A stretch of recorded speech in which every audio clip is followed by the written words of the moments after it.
မင်္ဂလာပါရှင်ကျမတို့ channel လေးကနေဒီတစ်ခေါက်တင်ဆက်ပေးမှာကတော့ဆီယာမမွန်ဟော်စီရေးသားထားတဲ့ Minimizes Myricke ဆိုတဲ့စာအုပ်လေးပဲဖြစ်ပါတယ်ဒီစာအုပ်လေးမှာဆိုလို့ရှိရင်ဘဝနဲ့ငွေကြီးကိုပျော်ရွှင်ပြည့်စုံခြင်းများစီကိုပြောင်းလဲသွားစေနိုင်တဲ့အလေးကျင့်နေနဲ့သဘောထားအမြင်တွေကိုတင်ဆက်ပြသပေးတဲ့စာအုပ်လေးပဲဖြစ်ပါတယ်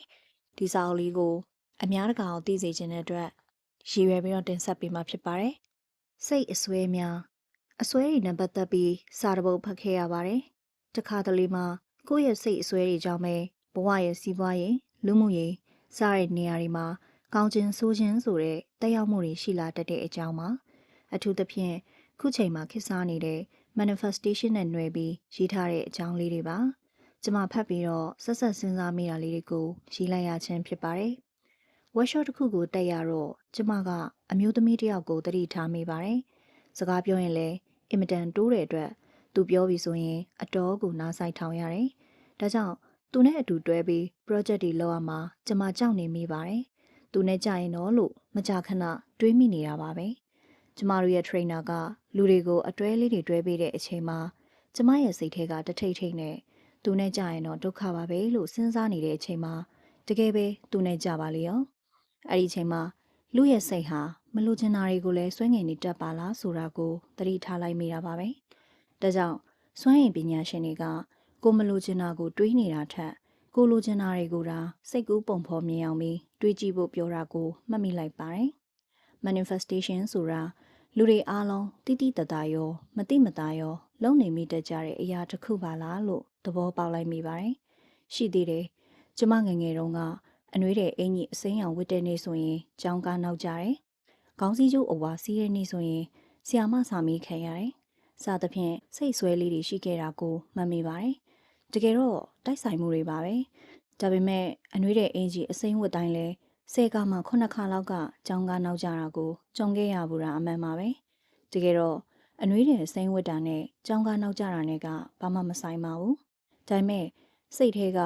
ဒီအင်ကြီးအစိမ်းဝတ်တိုင်းကြောင်းကားနောက်ကြတယ်လို့ဆွဲနေတဲ့အတွက်အဲ့ဒီအင်ကြီးဝတ်တိုင်းတကယ်ကိုကြောင်းကားနဲ့ပတ်သက်ပြီးအစင်မပြေတာကားပြက်တာနောက်ကျတာပိုးကိုမလာတော့တာတွေကြုံရတော့တာပါပဲအလုတ်တွေများလိုက်တာအလုတ်တွေရှုပ်လိုက်တာ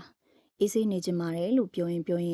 နောက်ဆုံးတကယ်ကိုလှုပ်เสียမရှိတော့ပဲရှိတဲ့အလုတ်တောင်ပျောက်သွားပြီးတကယ်ကိုထိုင်နေလိုက်ရတဲ့လူတယောက်အကြောင်းကြားလိုက်ရတော့လန့်သွားပါတယ်ဒါတွေကလည်းဖြစ်တတ်တဲ့သဘောပါပဲတချို့တွေအလုတ်တွေအများကြီးလုပ်နေရတာကိုပဲစိတ်ရှုပ်နေတယ်လို့ပြောတတ်ကြပါတယ်အလုတ်တွေကများလိုက်တာစိတ်ညစ်ပါတယ်လို့ဖြစ်နေမှာတော့ကျမကသူများတွေအလုံးမရှိတဲ့အချိန်အလုပ်တွေပြုတ်နေကြတဲ့အချိန်မှာကိုကလှုပ်เสียအလုပ်တွေလက်မလည်အောင်ကိုများနေတယ်။ဒါမှမဟုတ်ဘာလေးပဲဖြစ်ဖြစ်လှုပ်เสียလေးတစ်ခုခုရှိနေတယ်ဆိုတာဟာစိတ်ညစ်စရာလားဝမ်းသာစရာလားလို့ပြန်မေးလိုက်မိပါတယ်။ကျမဆိုရင်အချိန်ပြည့်လကစားအလုပ်ကနှစ်တန်ကြာနားယူထားပြီးဖြစ်ပေမဲ့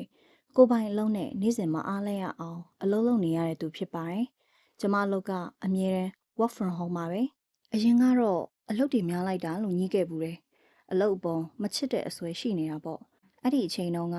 ပတ်စံရလာလဲဒီအလုပ်ကြောင့်ရတာပါလားလို့ကျေးဇူးတင်စိတ်လည်းမဖြစ်ပါဘူး။ရရဆဆပဲဖြစ်နေပါတယ်။ခုတော့အလုပ်လုပ်နေရတာကိုသဘောကျပါတယ်။အလုပ်ရှိနေတဲ့အတွက်ကျေးဇူးတင်ပါတယ်လို့ပြောင်းတွေးခဲ့တယ်။ energy ကို shift လုပ်လိုက်တာပေါ့။အလုပ်တွေများလို့ burn out ဖြစ်တဲ့အခါတွေရှိပေမဲ့ရလာတဲ့အလုပ်တွေကို take it for granted ရလို့လုပ်လိုက်တာမျိုးမဟုတ်ပဲကျေးဇူးတင်စိတ်နဲ့လက်ခံလိုက်တဲ့အခါကိုယ့်ရဲ့ motivation တွေ vibration တွေလည်းမြင့်လာတာကိုတွေ့ရပါတယ်။အလုံးနဲ့ပတ်သက်ပြီးပိုပျော်လာတယ်။ပိုလုံနိုင်လာပါတယ်။အခုချိန်မှာတော့အလုံးနဲ့ပတ်သက်ပြီးအောင်မြင်နေတယ်လို့ပြောနိုင်တဲ့အချိန်ပဲဖြစ်ပါတယ်။တခါပြန်စဉ်းစားကြည့်တော့တသက်လုံးပတ်စံဆရှာလာကြတဲ့ကကို့အချိန်ကိုပိုင်တဲ့အလုပ်ပဲလုပ်ချင်တယ်။မနက်ကိုညနေ9ဆိုတဲ့အချိန်တွင်းမှာစိတ်ရုပ်လို့ကိုလှုပ်ချင်လဲလှုပ်မလှုပ်ချင်လဲလှုပ်ဆိုတဲ့ဘဝကနေထွက်ပြီးကိုလှုပ်ချင်လဲလှုပ်မယ်မလှုပ်ချင်ဘူးဆိုလဲမလှုပ်ပဲနေလို့ရတဲ့ကိုပိုင်လှုပ်ပဲလှုပ်ချင်တယ်လို့နှစ်ပေါင်းများစွာကလေးကစိတ်ထဲမှာဆွဲငင်ပုံဖော်စိတ်ကူးနေမိခဲ့တာကိုသတိထားမိပါတယ်။ဒါဟာ manifest လုပ်နေခဲ့မိတာပါပဲ။စိတ်ရဲ့စွမ်းအားတွေအစွဲတွေဟာအရေးကြီးပါတယ်။မတိလိုက်မတိပါသာကောင်းတာရောဆိုးတာရောကိုဆွဲငင်နေတတ်ကြတဲ့သဘောရှိတယ်။ဒါကြောင့်လူကြီးတွေဆိုရင်ကောင်းတာတွေတွေးပါပြောပါလို့သတိပေးခဲ့ကြတာဖြစ်ပါလိမ့်မယ်။ကိုတွေးတာတွေဟာကိုဘဝတွေကိုရောက်လာတာများပါတယ်။ဒါကိုအင်္ဂလိပ်လိုတော့ manifest ဖြစ်တယ်လို့ပြောကြတာပေါ့ အခုတော့တဖြည်းဖြည်းလေးယုံကြည်လာပါတယ်အလုံးနဲ့ပတ်စံဟာတွဲနေတဲ့အတွက်အလုပ်တွေလုပ်နေရတဲ့အကြောင်းကိုညှဉ်းညူစိတ်ပြတ်မနေသင့်ပါဘူးအလုံးနဲ့ငွေကြီးဟာဘဝမှာလည်းအရေးပါတဲ့အစိတ်ပိုင်းကနေပါဝင်နေပါတယ်အလုပ်တွေကိုညှဉ်းညူနေရင်အလုပ်ရက်သွားတဲ့အခါအလုပ်မရှိတော့တဲ့အခါငွေကြီးစီးဆင်းမှုတွေကလည်းရပ်တန့်သွားမှာပါပဲအလုပ်တစ်ခုမှာမပျော်ပိုက်လို့ရှိရင်ကိုယ်ဝါသနာပါတဲ့စိတ်ပျော်ရွှင်ရတဲ့နောက်တစ်ခုကိုရှာဖွေရမှာဖြစ်ပြီးအဲ့ဒီကနေငွေဝင်လာအောင်ပြန်ပြီးဆွဲငင်ဖို့လိုအပ်ပါတယ်။ကျမပြန်စဉ်းစားကြည့်တော့ကိုပိုင်လုပ်ပဲလုပ်ချင်တယ်။ကို့အချိန်ကိုပိုင်ချင်တယ်လို့အော်နေရင်းနဲ့10နှစ်လောက်အချိန်ကြီးကြာခဲ့ရသေးတာပါပဲ။ဆိုလိုတာကဒါမျိုးတွေဟာနေချင်းညချင်းဖြစ်လာတာတော့မဟုတ်ပါဘူး။ဒါကြောင့် manifestation လုပ်ကြတဲ့နေရာမှာစိတ်ရဲ့ပြင်းအားကိုအတိတ်ကလေ့ကျင့်ပေးကြတာပဲဖြစ်ပါတယ်။ခုတော့ဆရာတွေနဲ့တောင်လေ့ကျင့်နေကြတာရှိပါတယ်။ဆိုလိုတာကငွေကြီးရပေါက်ရလန်ပိတ်နေတာကလည်းကိုယ်တိုင်လက်သင့်မခံတာကြောင့်ဖြစ်နေတတ်ပါတယ်။ကိုယ်တိုင်သတိမထားမိတာမျိုးပါပဲ။စိတ်ဆွဲနေကြောင်ဖြစ်နိုင်ပါတယ်။အချုပ်အနေနဲ့အလုံးလုံးရတာသိစိတ်ပြက်နေတယ်။အလုံးမှမပျော်ဘူး။စသဖြင့်ခံစားရတဲ့အခါအဲ့ဒီကရလာတဲ့ငွေကလည်းပျော်ရွှင်တဲ့ငွေကြီး happy money ဖြစ်မလာတော့ပါဘူး။ကိုယ့်လက်ထဲကိုဝင်လာတဲ့ငွေဟာ energy မကောင်းတဲ့အခါကိုကလည်းလွယ်လွယ်ကူကူပဲပြန်လေဆွန့်လို့သုံးဆွဲလိုက်မိတာမျိုးတွေရှိတတ်ပါတယ်။ကောင်းတာတွေကိုများများတွေးပါစိတ်အဆွဲတွေကိုသတိထားပါဖြစ်ချင်တာတွေကိုများများတွေးပါထိုင်တွေးနေဆူတောင်းနေတိုင်းတော့ဘာမှဖြစ်မလာနိုင်ပါဘူး။ manifestation နဲ့အတူတွဲနေတာဟာ